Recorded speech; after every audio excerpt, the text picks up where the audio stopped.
It's Monday, December 6th, and it's noon. And this is news that you can use from YAA with your hosts, Zach and Ray.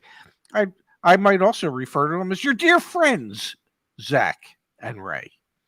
How are you doing today, Pops? I'm doing pretty good. I know tomorrow we will not have a show. You have other commitments, and I just refuse to do this as a solo act.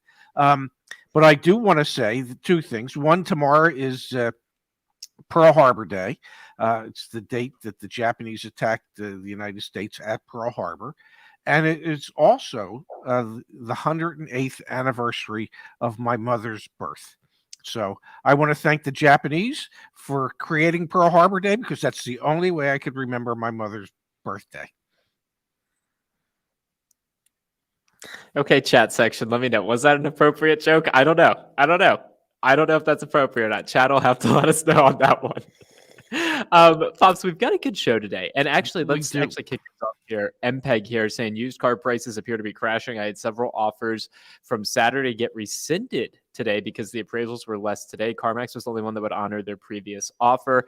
We've got used car data coming from Black Book tomorrow. I don't know if we're seeing a major drop or major hit on used car price retail yet, but maybe we are on the trade-in side. We do have good chip shortage news. Yes. I mean, we actually have good chip shortage news, which we'll break here in a moment. And we've got more and more manufacturers talking about less supply, which makes me think that even coming out of this good chip shortage news, we're still going to see higher prices, which is giving me the hope here that used car prices are going to continue to go up for a little bit while longer. But we'll run through that here in just a second, Pops. We've got a quick little roll call. Igor here with us, which we always appreciate. Chop Spork here with us from Twitch. John B.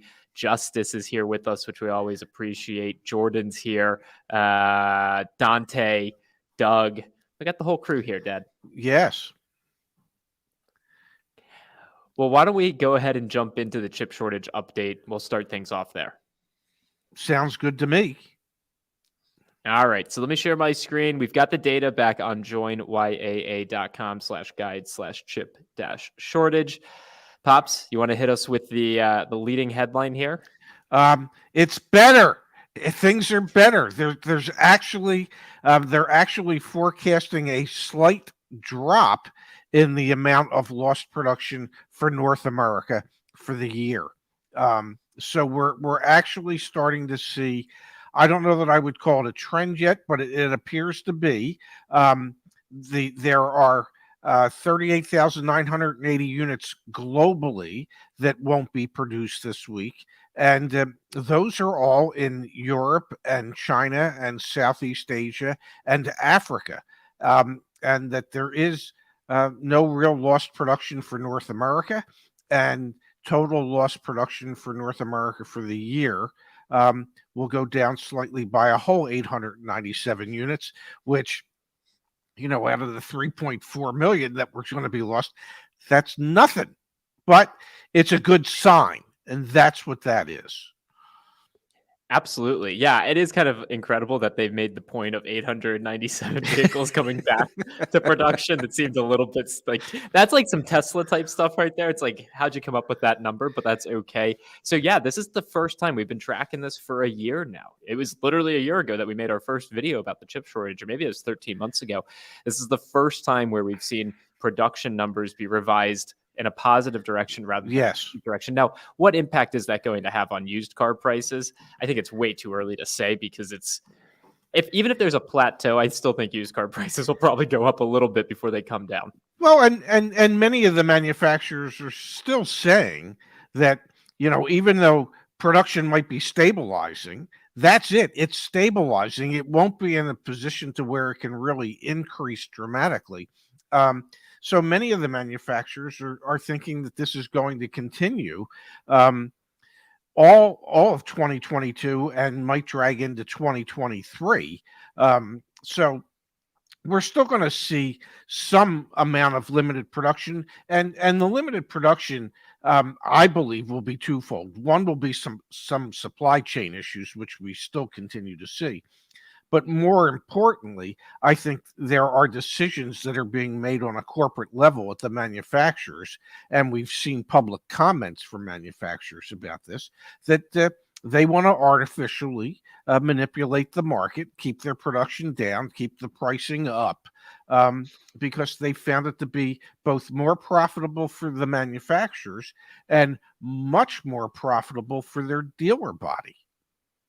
Absolutely. But one thing though, Dad, back on the chip shortage front, we have this interview from Jim Farley. So I'll scroll back up to the top here.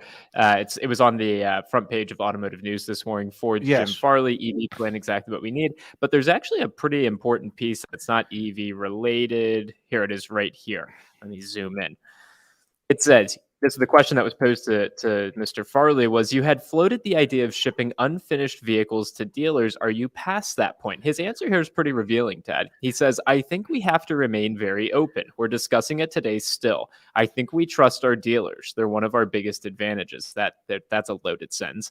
If we had to do that and we did the right quality assurance and process, I wouldn't hesitate at all. We haven't been in that situation so far. Early on, it looked like we would, but I wouldn't count that out yet. We think this will last through 2023 to some extent, and who knows what next year holds for us. So we've got good news on the chip shortage front in the sense of there's a plateau in terms of what's expected to be lost from production. But there's the CEO of Ford essentially saying, we don't know. And we expect this is actually going to continue to go on for another year at least. That being said, it's good news. We'll take the good news. The bad news is what practices have now stuck as a result of this situation and won't go away anytime soon. Yes, and those practices are people buying at inflated prices above MSRP. And as long as people are willing to do that, then dealers will continue to ask for more than MSRP. And I think we'll see many manufacturers have indicated that they're thinking of raising their MSRP levels because, well, they see what cars are selling for today. So everybody's kind of got their fingers in the pot trying to grab a little more for themselves, whether it be the manufacturers who will increase the prices of the cars, so that they can make more money, and then the dealers will continue to try and either have dealer installed add-ons at inflated prices, or they'll just ask for the market price adjustments that they've been getting. I was talking to our dear friend of the show and just dear friend Glenn on Sunday, and so they had a customer who bought a G-Wagon, and he's been a good customer. He's bought several vehicles from the dealership, but he didn't want to pay more than MSRP for the G-Wagon. He didn't want to pay the $25,000 market adjustment they were asking for. So the dealership, considering that he was a good customer, agreed to sell it to him at the MSRP. The guy's kept the car for a couple days, and now he thinks he wants to trade it in for an S-Class. Are they going to buy it for more? Wait a second. So he asked Glenn, he said, what are you going to give me for the trade-in? And Glenn checked with his managers, and the manager said, we'll give him what he paid for it. And the customer's response was, that's not enough. Basically, that was his response. That's not good enough. So he wants to reap the rewards of being able to charge more than MSRP for the car, but he didn't want the dealer to.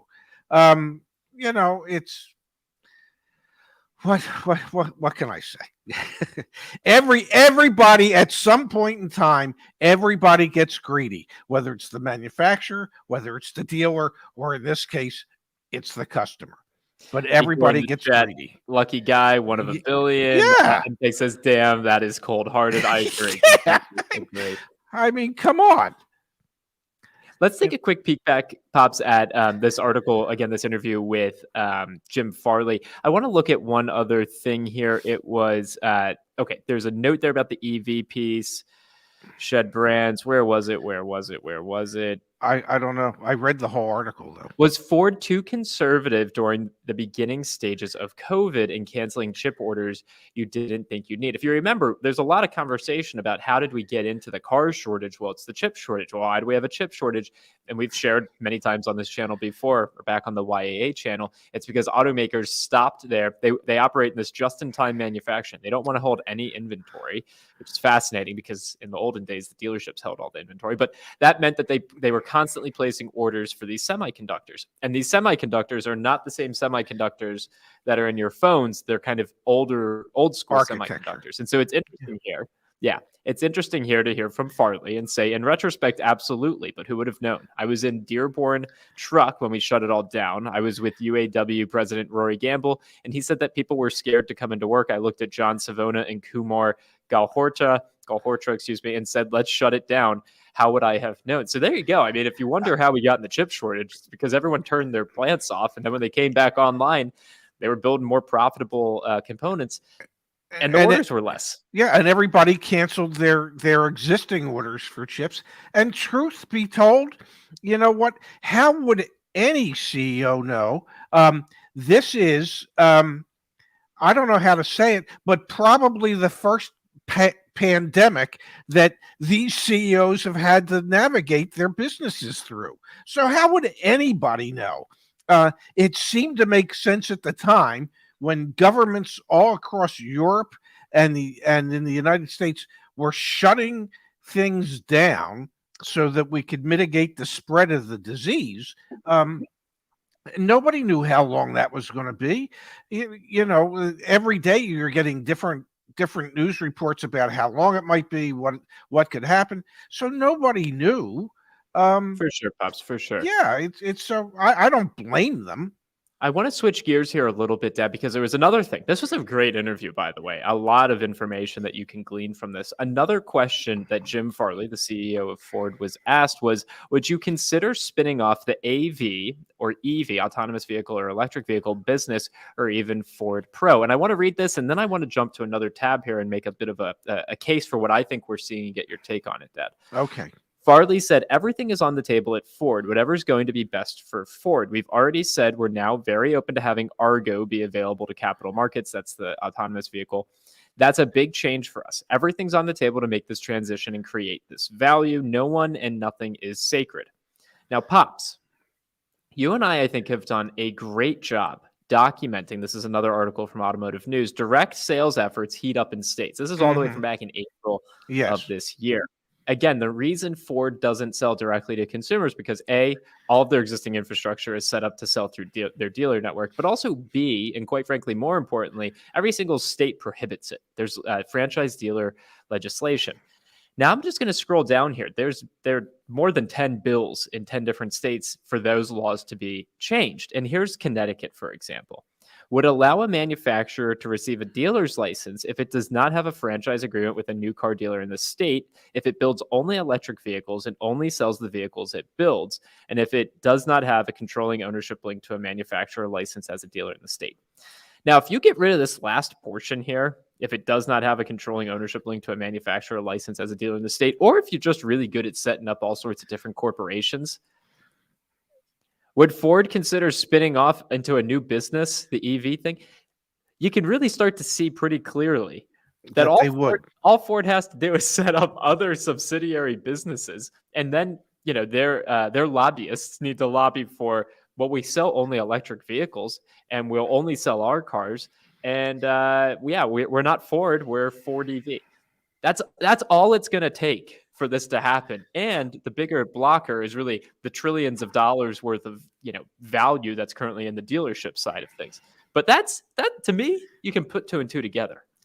Yeah, you can make a case that the manufacturers, if they needed to, and if they have a desire to, and at some point my guess is they will have a desire to sell direct again or try to, that they will figure out ways to do it.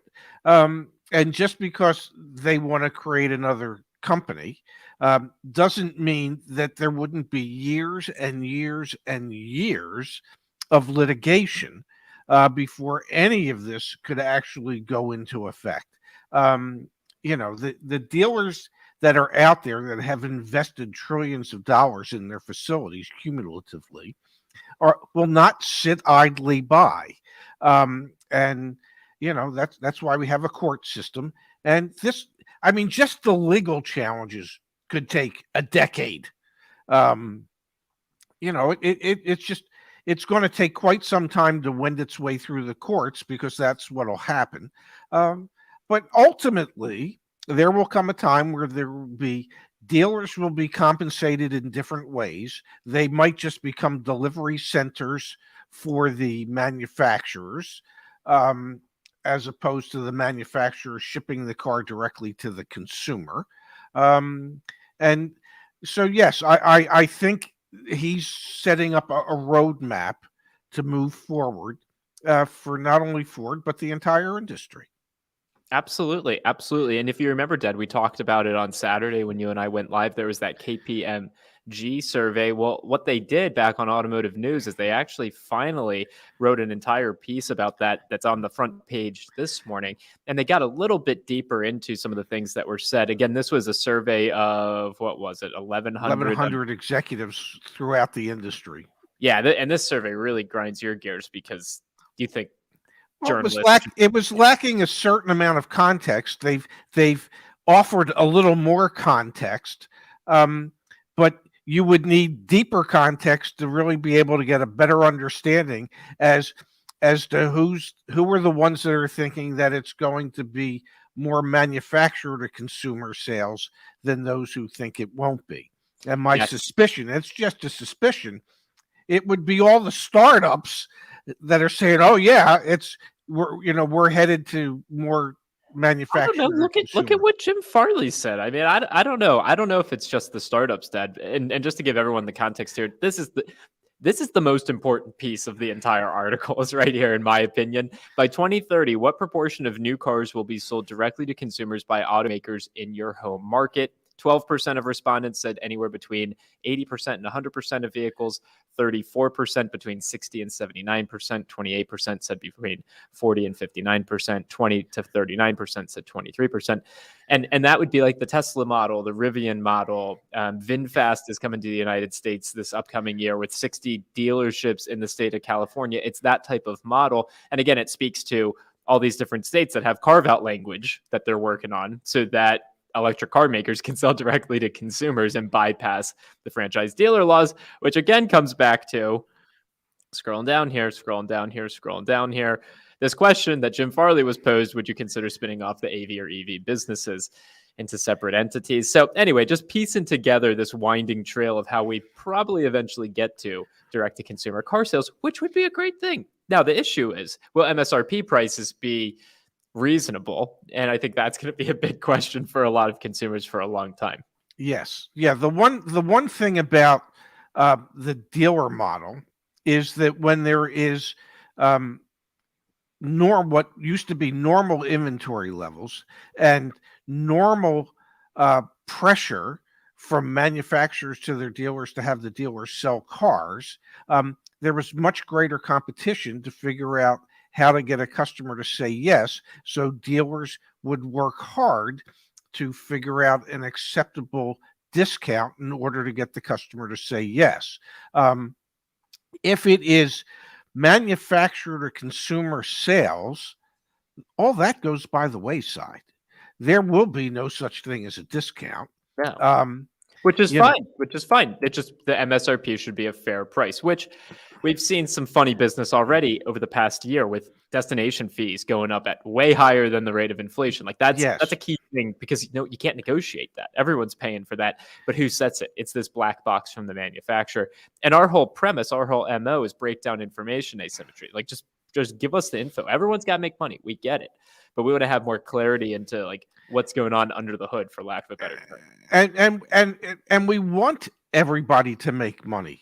There's, we understand there's no point in a dealership investing the money it takes to build the facilities if they can't make money. Or the automaker to invest in all the research. Yeah. Yes, there's no point in the automakers to do what they need to do if they're not allowed to make money. We expect and we want everybody to make money.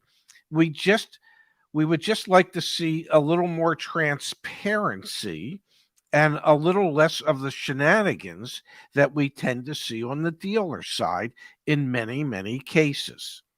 Yep, totally. There was one other piece from this survey that I think is worth talking about, Pops, and then let's switch gears here to something that I think will be really valuable for everyone on here, a way to save some money if you have to buy a car in the next year or two, or I actually like just that. general.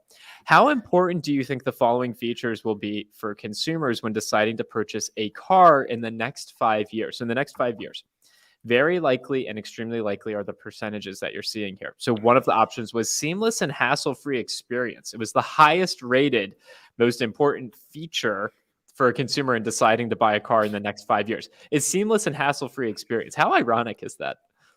Okay, well, truth be told, you could have done that survey 50 years ago, and the answer would have been the same. Okay, consumers have asked for it, and the dealerships have refused to do it.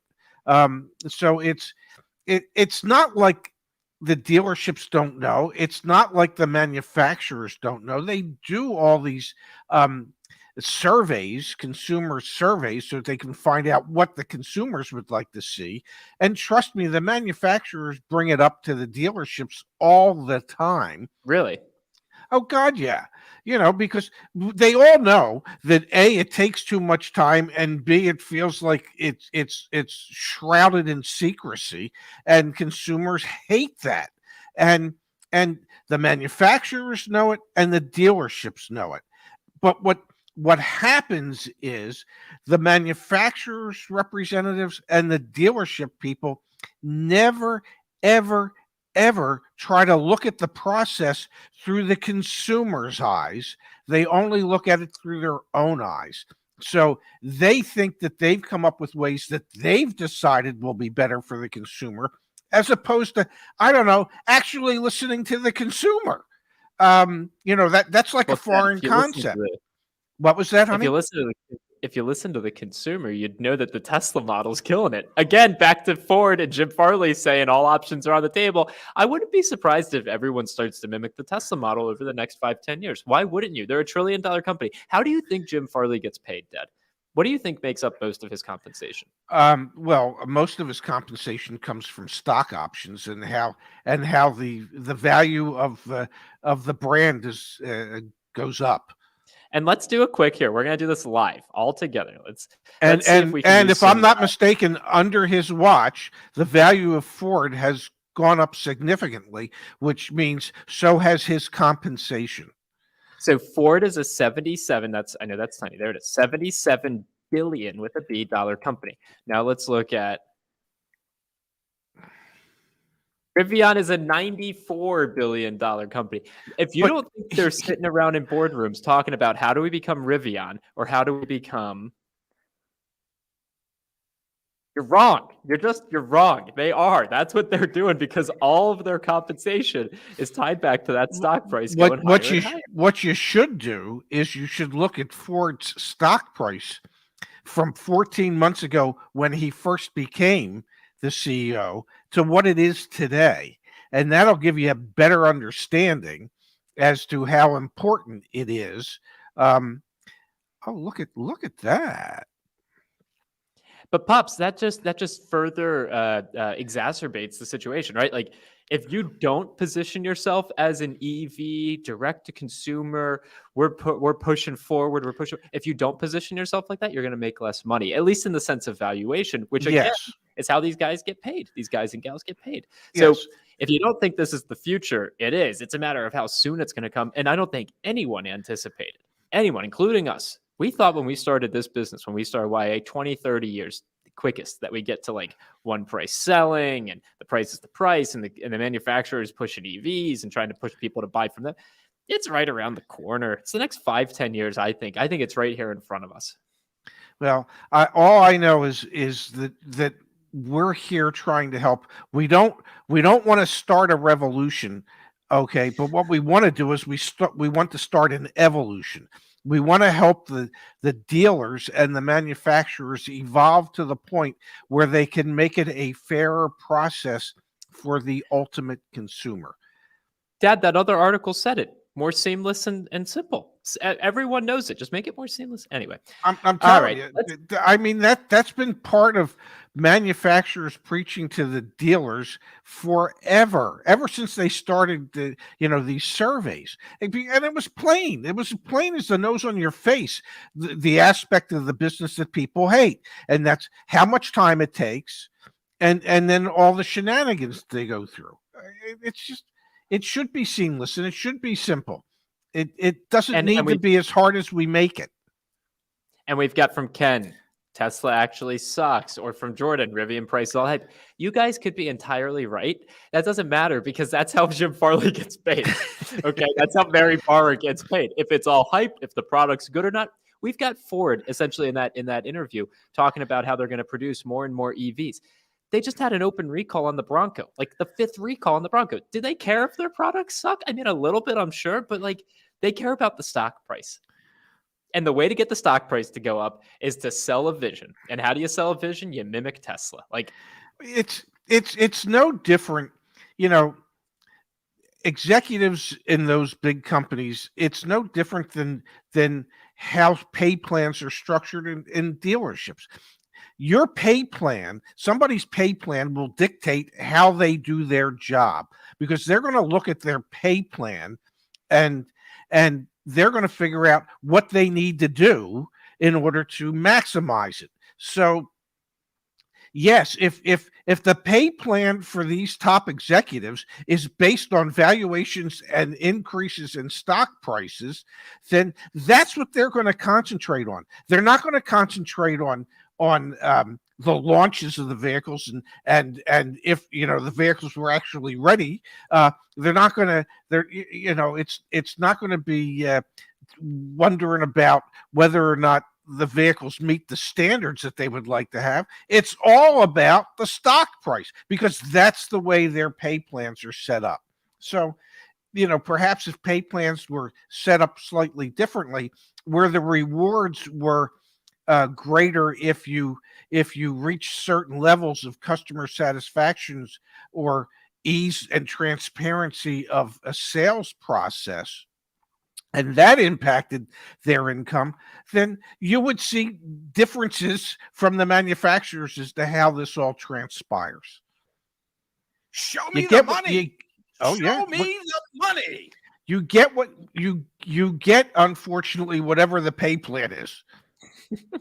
Let's talk that briefly here. How the heck you can save some money. So if you do need to buy a car, whether it's here at the end of the year or beginning of next year, or just in general, one of the biggest ways you can come in unprepared is to not understand that after you negotiate the front end of the car deal, which if you can get MSRP on a new car right now plus doc fee, that's great. On a used car, advertised price plus doc fee. Plus, I should probably throw the plug in here. joinya.com/deal-school. We walk you through how to negotiate the front end of a car deal and the back end of a car deal for free back here at Deal School. Just click on any of these sections. There's 13 of them. Key takeaways, relevant resources, the whole 9 yards. But Pops, I want to pull up here. One of the worst things you can do is not come in with a pre-approval if you're going to finance a vehicle. We had this posted on the YAA community forum. If you're not on there, you should be, by Mike Dean, our credit union advocate. I'm going to scroll down here. We've got in the left-hand column, average credit union rates, national bank rates. Let's scroll all the way down to used car loans, and I'm going to zoom on in. 48-month used car loan credit union average rate is 2.88%. National Bank over 5%. Used car loan for 36 months, 2.77%. National Bank over 5%. New car loan for 60 months, 2.83% versus the national 4.73%. 48 months on a new car loan, 2.72. New car loan, 4.63. 2 points or 2.5 points on the used car loans. That's a heck of a lot of money over the lifetime of a loan, Dad. Yeah, it's time to go open your accounts at a local credit union. Go join one. They're using your money, their members' money, and they give you a better return on your money than if you use a local bank or a national bank. And credit unions tend to treat their members better than a bank treats their depositors. It's just that simple. Take treatment out that it's just numbers. It's just Yeah. numbers. The numbers are lower at a credit union. Well, and at the top end of that chart, how much more the credit unions return, for CDs and things of that nature. It's not insignificant amounts. These are sizable differences that can add up to a lot of money on behalf of the member. Yep. And again, Mike Dean, thank you for posting this back on the community forum. Queued us up nicely here for today's show. All right, Pops. We will be back on Wednesday at noon. In the interim, I hope you don't mind having a day off tomorrow, Dad. I'm going to miss you. I won't be available, so we got no show tomorrow. We got to get you. I think this is the first indication that you need a sidekick, step-in host, someone that can come in and do the show with you. Who do you have in mind? I don't know. I see Phil's in the chat here. I see Justice is in the chat here. Yeah. I see Ken's in the chat here. We could get you a co-host. I think we need. Let me know. Someone send me an email, or Phil, or Justice, or Mario, if you guys want to come on. Kimberly Klein, or Kimberly. Yeah. Well, we'll have to set. We'll have to come up with. Igor? Wow. Look at that. There's Igor. Yeah. Could potentially be a co-host. Yeah. No, that could be good. We'll have to figure it out, but we're not going to figure it out today for tomorrow's because, like normal, that's not giving ourselves enough time to do it right. Fair enough, Pops. Well, like always, I appreciate your time. Again, if you are listening to this after the fact on Spotify or Apple Podcasts, leave us a review. We really, really appreciate it. Let us know what you want to hear on future shows. And thank you, Dad. Really appreciate it. Yep. Thank you, honey. And have safe travels tomorrow. And I'll see you on Wednesday. Love you, Pops. Thanks. Love you too. Bye-bye.